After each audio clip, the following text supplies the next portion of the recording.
Senator Sanders. I am rather proud, maybe, I don't know, the only candidate up here doesn't have any billionaire contributions. But you know what I do have? We have received more contributions from more individuals than any candidate in the history of the United States of America at this point in an election, averaging $18 apiece. Now, there's a real competition going on up here. My good friend Joe, and he is a good friend, he's received contributions from 44 billionaires. Pete, on the other hand, is trailing. Pete, you only got 39 billionaires contributing. So, Pete, we look forward to you. I know you're an energetic guy and a competitive guy to see if you can take on Joe on that issue. But what is not a laughing matter, my friends, this is why 3 people own more wealth than the bottom half. This is why Amazon and other major corporations pay 0 in federal taxes.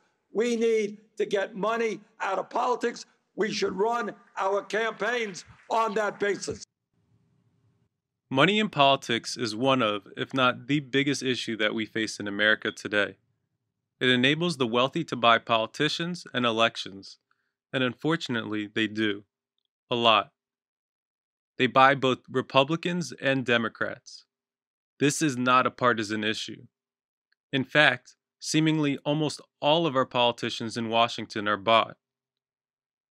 Politicians represent the people who fund their campaigns. Politicians who fund their campaigns via the people represent the people. Meanwhile, politicians who fund their campaigns via corporations and wealthy campaign contributors represent corporations and wealthy campaign contributors. And this is highly problematic. On the presidential level, the only major candidate who funded his campaign the right way, via the American people, solely the American people, was Bernie Sanders. As Bernie aforementioned, Joe Biden and Pete Buttigieg funded their campaigns via big money donors. But it wasn't just them. Kamala Harris funded her campaign the wrong way. Amy Klobuchar funded her campaign the wrong way. Andrew Yang funded his campaign the wrong way. Beto O'Rourke funded his campaign the wrong way. Donald Trump funds his campaign the wrong way. Barack Obama funded his campaign the wrong way. And even Elizabeth Warren, who claimed to be a 100% grassroots candidate when she wasn't, ended up having a super PAC in which she received $14.6 million from just one person. So she did not fund her campaign the right way as well. And by the way, as for Mike Bloomberg and Tom Steyer, self-funding a campaign is also not a proper way to fund a campaign.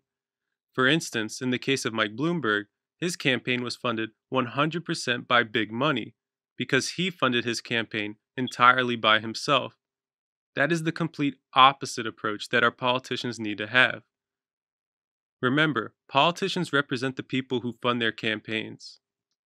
Politicians who fund their campaigns via the people represent the people.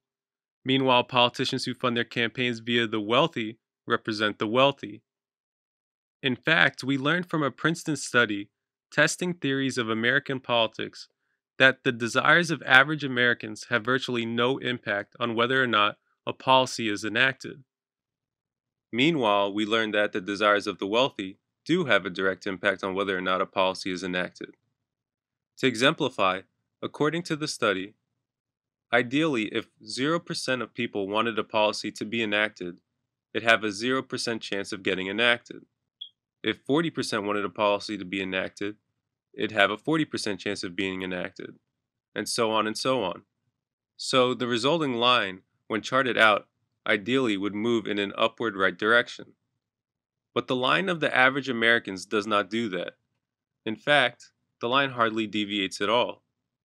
In truth, according to the study, the desires of average Americans have virtually no impact on whether or not a policy is enacted. Meanwhile, the resulting line for economic elites, when charted out, does move in the general direction of the ideal, demonstrating that the desires of the wealthy do have a direct impact on whether or not a policy is enacted. And I think there is no greater demonstration of this, the power of money in politics, than the gross levels of income and wealth inequality in this country. Over the past 4 decades, the middle and working class of this country have seen a massive amount of their wealth get transferred to the people in this country that don't need it, and the wealthiest people in this country. And it isn't right. And unfortunately, people are really struggling as a result. We need to get money out of politics, and we need to create a government that works for all of us and not just the wealthy. And if we are truly serious about doing this, about having a government and an economy that works for all of us and not just the wealthy, then we have to stop electing candidates who fund their campaigns in a corrupt way. What is not a laughing matter, my friends. This is why 3 people own more wealth than the bottom half. This is why Amazon and other major corporations pay 0 in federal taxes. We need to get money out of politics. We should run our campaigns on that basis.